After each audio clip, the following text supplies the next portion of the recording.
ರಾತ್ರಿಯ ಸಮಯದಲ್ಲಿ ಬಟ್ಟೆಗಳನ್ನು ಒಗಿಬಾರ್ದು ಅಂತ ಹೇಳೋದು ಯಾಕೆ ಗೊತ್ತಾ? ಬೆಳಗ್ಗೆ ಕೆಲಸಕ್ಕೆ ಹೋಗುವ ಎಷ್ಟೋ ಹೆಣ್ಣು ಮಕ್ಕಳಿಗೆ ಬಟ್ಟೆ ಒಗೆಯಲು, ಮನೆ ಕ್ಲೀನ್ ಮಾಡಲು, ಇನ್ನುಳಿದ ಕೆಲಸ ಮಾಡಲು ಸಮಯವೇ ಸಿಗೋದಿಲ್ಲ. ಹಾಗಾಗಿ ಅವರು ಸಂಜೆ ಕೆಲಸದಿಂದ ಬಂದ ಬಳಿಕ ಆ ಕೆಲಸಗಳನ್ನೆಲ್ಲ ಮಾಡಲು ಶುರು ಮಾಡ್ತಾರೆ. ಆದರೆ ಹಿಂದೂ ಧರ್ಮದಲ್ಲಿ ಹೇಳಿರುವ ಪ್ರಕಾರ ಸಂಜೆ ಬಳಿಕ ಮನೆ ಕ್ಲೀನ್ ಮಾಡಬಾರದು, ದೇವರ ದೀಪ ಹಚ್ಚಿದ ಬಳಿಕ ಬಟ್ಟೆಯನ್ನು ತೊಳಿಬಾರ್ದು, ಕಸವನ್ನು ಗುಡಿಸಬಾರದು, ಮನೆಯನ್ನು ಕ್ಲೀನ್ ಮಾಡಬಾರದು. ಇವೆಲ್ಲವೂ ಮನೆಗೆ ದಾರಿದ್ರ್ಯ ತರುವ ಕೆಲಸವೆಂದು ಹೇಳಿದ್ದಾರೆ.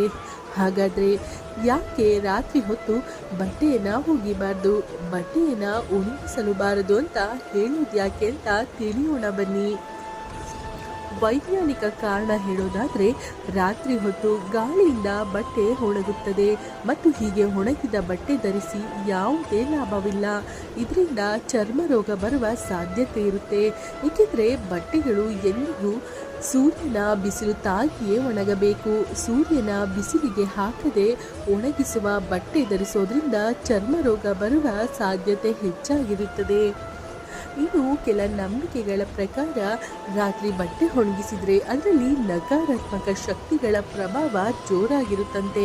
ಅಂತ ಬಟ್ಟೆ ಧರಿಸೋದ್ರಿಂದ ನಿಮ್ಮ ಆರೋಗ್ಯ ಸದಾಕಾಲ ಹಾಳಾಗಿಯೇ ಇರುತ್ತದೆ.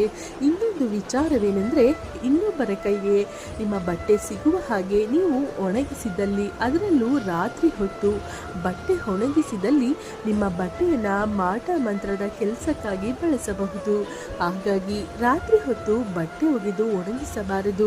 ಅದರಲ್ಲೂ ಪುಟ್ಟ ಮಕ್ಕಳ ಬಟ್ಟೆಯನ್ನು ಎಂದಿಗೂ ರಾತ್ರಿ ಒಗೆದು ಹೊರಗೆ ಒಣಗಿಸಬಾರದು. ಸ್ನೇಹಿತರೆ, ಈ ಮಾಹಿತಿ ನಿಮಗೆ ಇಷ್ಟವಾಗಿದ್ದಲ್ಲಿ ದಯಮಾಡಿ ಒಂದೇ ಒಂದು ಲೈಕ್ ಮಾಡಿ. ಹಾಗೆ ಫ್ರೆಂಡ್ಸ್, ಯಾರೆಲ್ಲ ಇನ್ನು ನಮ್ಮ ಚಾನಲನ್ನು ಸಬ್ಸ್ಕ್ರೈಬ್ ಮಾಡಿಲ್ಲ ಅಂದರೆ ದಯಮಾಡಿ ಸಬ್ಸ್ಕ್ರೈಬ್ ಮಾಡಿ. ಧನ್ಯವಾದಗಳು.